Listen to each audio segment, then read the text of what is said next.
Een en al drukte vanochtend bij TBL vanwege het feit dat de regering die in eerste instantie groen licht had gegeven voor het houden van outdoor events, dat nu hebben teruggedraaid in verband met weer een lichte stijging van het aantal COVID-19 besmettingen. Artiesten, showorganisatoren en anderen die allemaal zitten in de entertainmentwereld van Suriname, die zijn er geweest of gekomen naar TBL om hun misnoegen te uiten. TBN Prime Alert is er ook geweest en wij legden voor u het volgende verslag vast. Ik ben hier om de mensen te ondersteunen, want ik kan me niet terugvinden dat maatregelen worden afgekondigd en wel voor een groepje gelden en voor de rest niet.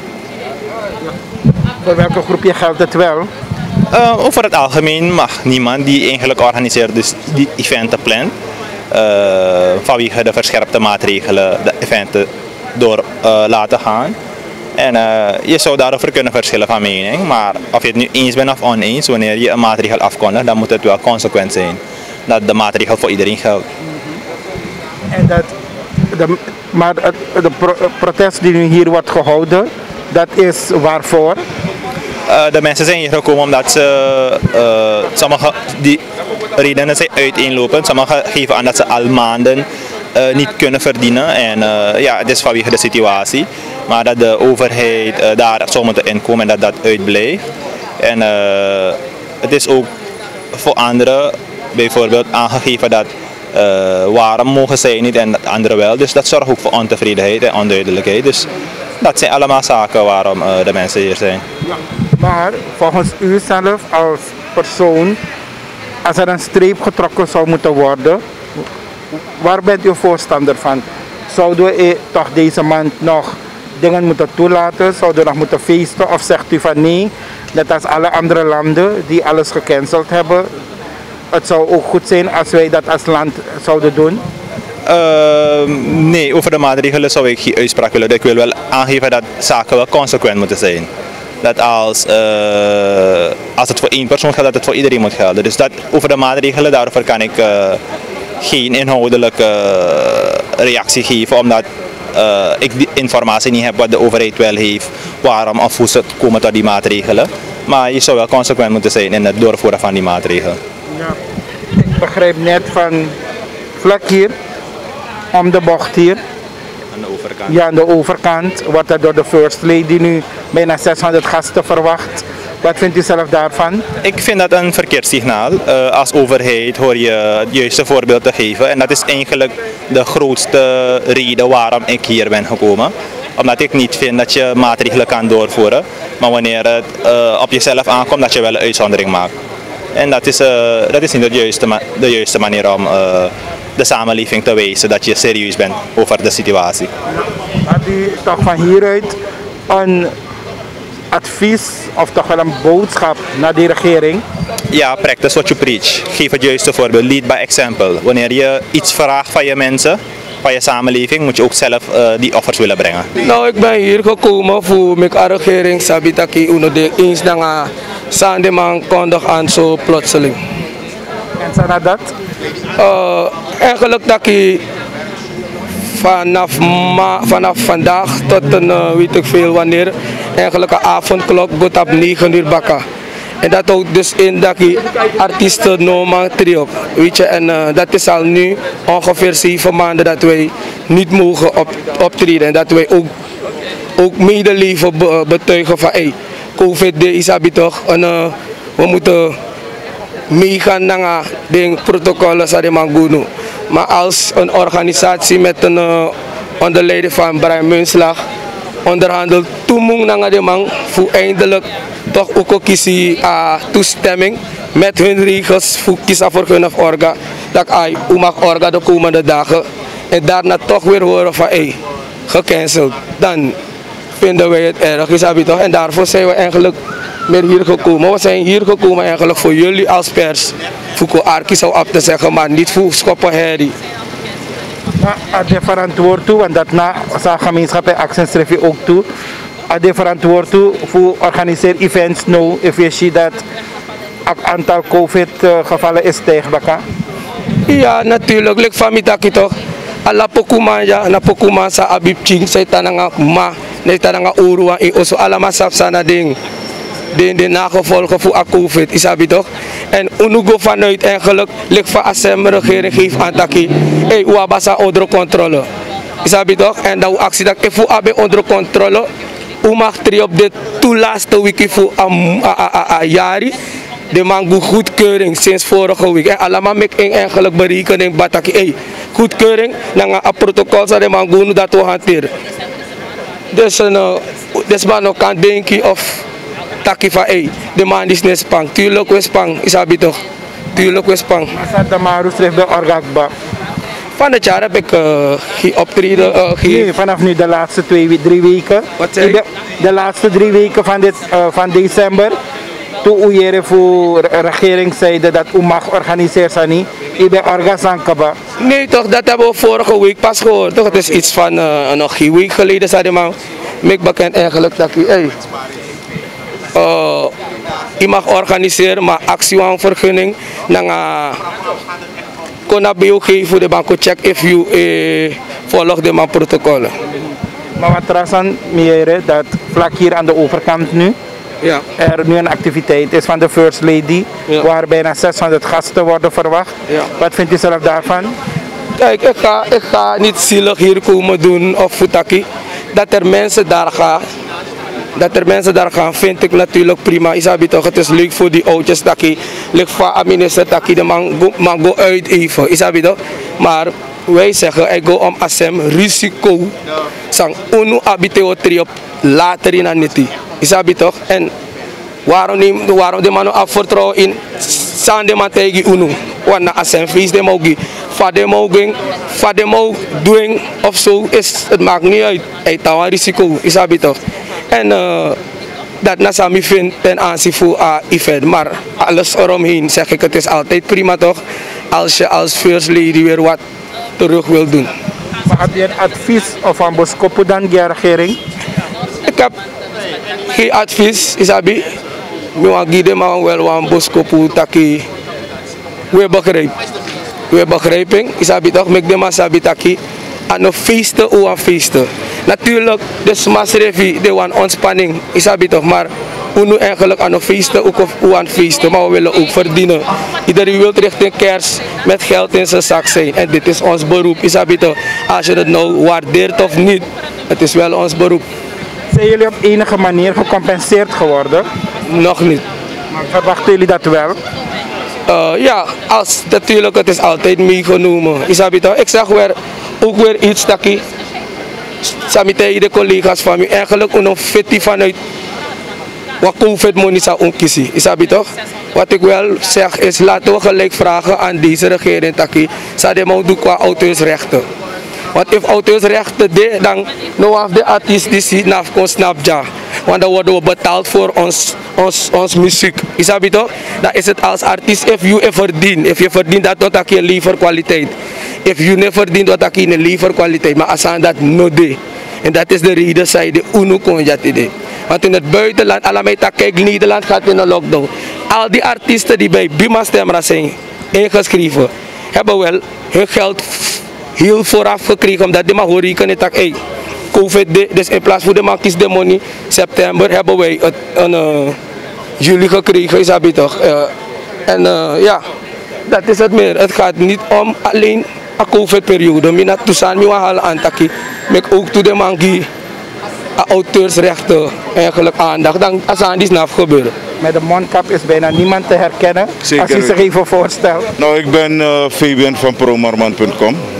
Dat wil zeggen, artiestenpromotie is een onderdeel van wat wij doen. Natuurlijk al de andere collega's, als het nou om de horeca gaat, als het nou om de mensen die met sound, belichting, alles bezig zijn. Ik voel het samen met ze. Snap je? Dat is de reden waarom we hier zijn. De regering heeft iets aangekondigd. En als je iets hebt aangekondigd en je weet dat het niet zo is, waarom doe je het eigenlijk? Dat je het niet eens moeten doen. We weten dat het geen makkelijke situatie is. Overal ter wereld is het zo. Maar het gaat erom, weet je, dat sinds maart de mensen niet gehoord zijn. Of de mensen worden wel gehoord, maar wordt niets voor ze gedaan. Ik bedoel, mensen hebben kinderen te verzorgen. Kijk, ik kan mijn boontjes zelf doppen, maar de anderen die het niet kunnen doen, hoe staat het daarmee? En dat is de reden waarom ik vandaag naar hier ben gekomen. Omdat de regering gaat beseffen hoe moeilijk iedereen het heeft. We weten dat zij het ook niet makkelijk hebben. Maar de bedoeling is dat er een oplossing moet komen. Ik bedoel, we zijn sinds maart. Wat zien jullie als een oplossing? Ten eerste, oplossing. De mensen die een vergoeding horen te krijgen, check naar die mensen. Ik heb dat probleem niet, maar anderen hebben het wel. Anderen gaan helemaal kapot. Bedrijven gaan kapot. Dat is één. Twee, je kondigt maatregelen aan voor open, dat events outdoor georganiseerd mogen worden. Vervolgens heb je het na 9 uur gebracht. Dus wat doe je eigenlijk? Dan had je het helemaal niet gedaan, toch? Dus nogmaals, er zijn veel meer dingen die spelen. Maar 1, 2, 3, laten we beginnen om elkaar met respect te behandelen. Snap je? Ik bedoel, er is ook een event daar in het Flamboyant Park. Hoe zit het daarmee? Snap je? Dus laat mensen gelijke kansen krijgen. Daar gaat het uiteindelijk. De streep moet volgens jullie doorgetrokken worden. Niet alleen voor bepaalde wel en bepaalde niet. Nee, het moet zeker doorgetrokken worden toch. Omdat als aan algemeen belang toch. Aan de wansman omos donangatori disi. En nogmaals, mino jagi politiek sani. Isabi? Want mijn werk is om artiesten naar hogere hoogtes te brengen. Dus dat is mijn werk. Ik ben niet voor politieke dingen hier. Dus dat wil ik duidelijk maken. Damaru, die daar staat, ziet als een mogelijke oplossing dat if de auteursrechten city, hoeven jullie hier, hoeven de artiesten hier niet te staan. Nee, onder andere toch. Onder andere, ik bedoel, daar begint het allemaal toch. Als die muziek van een artiest gewoon in een Chinese winkel verkocht wordt. Die man heeft helemaal niks. En daar gaat het uiteindelijk om. We moeten nogmaals elkaar met respect behandelen. En als wij elkaar met respect behandelen, dan denk ik dat we met z'n allen vele malen verder zullen komen. Je hebt een rij of een boskopu, dan de regering? Nou, een rij na een boskopu sami abgi a regering di sina. Utekating voor archi zij noodhoef de artiest in, maar ook toe horeca sector, alle desma in a branche disi, want aan ons man om een probleem. Isabi toch? En if uma je ding, want mi kan tegen ons sani, if a ghetto op een probleem. You alamu je kisi salaris share. Isabi toch? Maar trouwens desa ne kis salaris. Dus dat na aboskopu sami wan regering tak make de luku desma sa abanotu, want anotu tranga en a hebi giden. Dus dat na sambe wan taki. Maar dat delen van gemeenschappen acties refi de verantwoord toe voor organiseer events no. Luku no arkino. Sawotaki. Even de verantwoord toe. If je hoort kerstdiner, toch? Nanga omensma. Dat want if je passa protocol toe. In af 5 barkis maar if je hebt 100 ma kom je 150 ma, dan mi denk dat je hebt desma van entertainment sector. Isabi?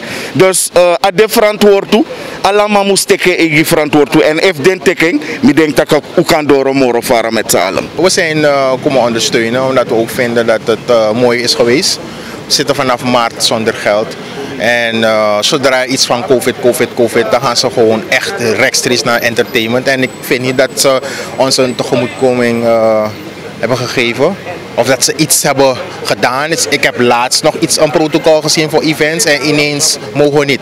En net als wat ik eerder zei, als we het hebben over COVID, hoe COVID zo gevaarlijk is en we kijken naar de cijfers, dan zien we dat de meest kwetsbare groepen, die 600 mensen zijn daar. En waarom mag dat wel door?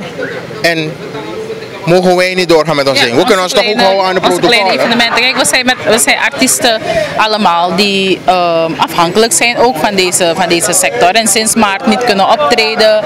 En er is nooit iets gezegd of iets gedaan of een tegemoetkoming naar de groep. Weet je dat je misschien je een klein event mag organiseren. Desnoods in de open lucht of zo. Niets, helemaal niets. We horen wel een paar dagen terug iets over een protocol. En nu wordt dat gewoon ineens veranderd. En niemand die denkt aan de groep. Dus daarom zijn we ook hier om de andere artiesten en de mensen in de entertainment business te ondersteunen. Als artiesten, wat hebben jullie toch na maart kunnen doen als jullie toch wel niet hebben kunnen optreden?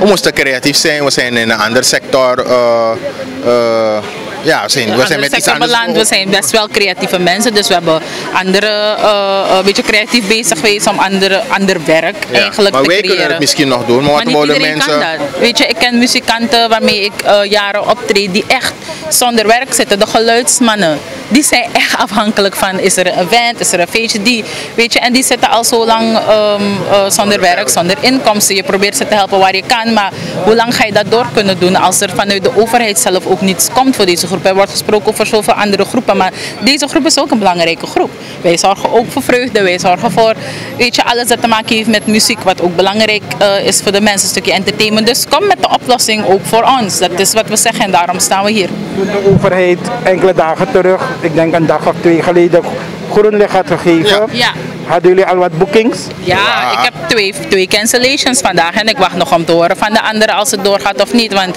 ja, je zit nou weer, december is de maand waar wij als artiesten en entertainments het meest verdienen. En dan hoor je nou dit. Je hoort eerst dat het wel mag en dan niet. En niemand die met een behoorlijk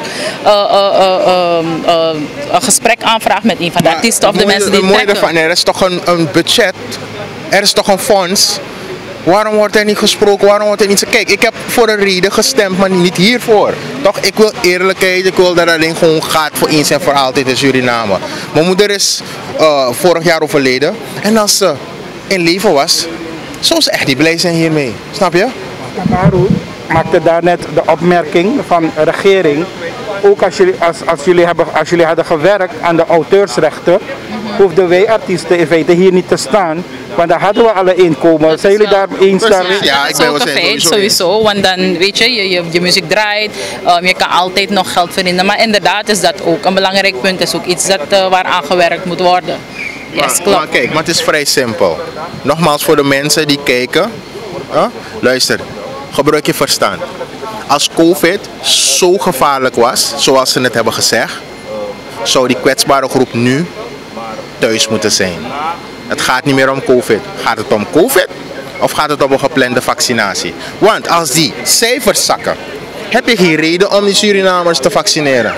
Dus er moet een reden zijn waarom die geplande vaccinatie, waarvoor ze al geld hebben gehad, moeten geven. Denkatori. Hoe meer je geeft, hoe meer je vrijheid kwijtraakt. Ja? Advies of een boodschap voor de regering dan? Nou, ik zou zeggen, luister naar de groep. Ja, luister naar de groep. We staan nu allemaal hier. Roep ons op. Weet je, dat we kunnen praten met de mensen die hierover beslissen. Of als er nou een commissie in het leven geroepen moet worden. Maar luister ook naar ons. En dan kunnen we samen... Het is echt niet meer leuk. Het is echt niet meer... Kijk, ik heb nooit gesproken met een lof op. Maar dit kan niet. Kom op.